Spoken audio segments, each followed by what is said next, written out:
पेशन गोइयों का महीना है और आज हमारे साथ मौजूद हैं पाकिस्तानी सियासत के सदाबहार नजूमी जनाब शेख रशीद अहमद साहब। जी शेख साहब बताइएगा जरा सा, मुल्की सियासत का ऊंट किस करवट बैठेगा?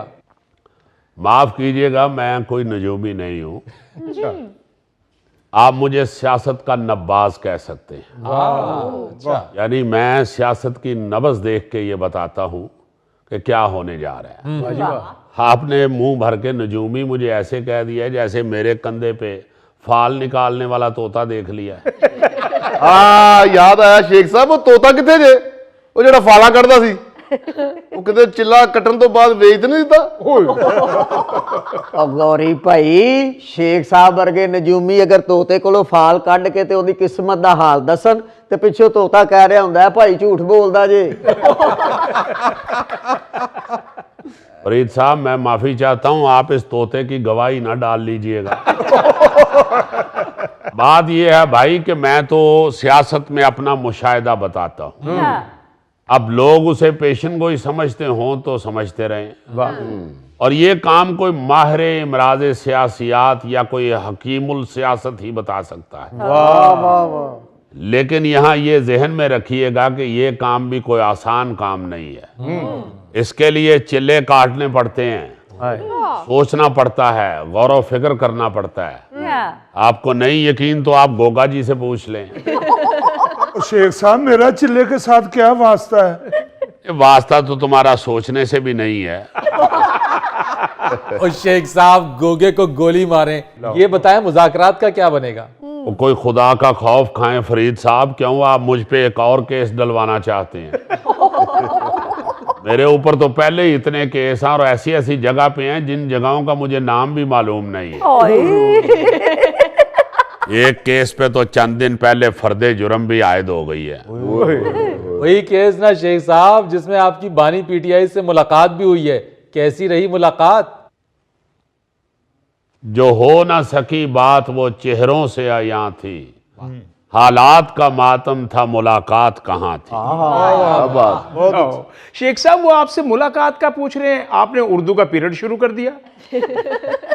शुक्र करो बेटा, उर्दू का शुरू कर दिया है। हिसाब का शुरू हो गया तो वो आजकल किसी से भी नहीं भुगता जा रहा।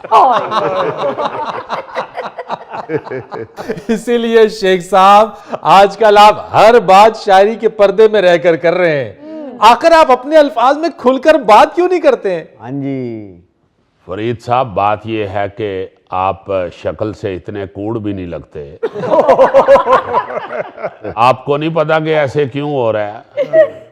बात करने का यही तरीका ठीक है भाई, और महफूज भी है। फिर भी आप पूछते हैं तो मैं बता देता हूँ। बानी पीटीआई से अदालत में बड़े अरसे के बाद मुख्तसर सी मुलाकात हुई है। मिलकर बड़ी खुशी हुई।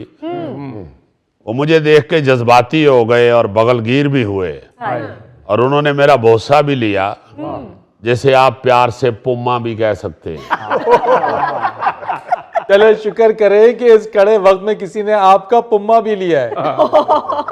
जी फरीद साहब, बड़े अरसे के बाद किसी बड़े आदमी के साथ मुलाकात हुई है, और ऐसे हुई है जैसे 10 साल बाद कोई बाहर के मुल्क से वापस आया हो। बात क्या हुई है शेख साहब, ये तो बताइए। देखें, बानी पीटीआई ने कहा कि शेख साहब आप और मैं बिल्कुल एक ही हैं। इधर से देखें तो मैं हूं, इधर से देखें तो आप हैं। मैंने फरीद साहब फौरन उनकी बात को इसलिए मान लिया कि यकीन माने मैं खुद कई दफा आईना देखते हुए चौंका हूं कि ये आईना तो मेरे सामने है, ये बीच में खान कहां से आ गया। शेख साहब, उनकी और आपकी शक्ल में बड़ा फर्क है।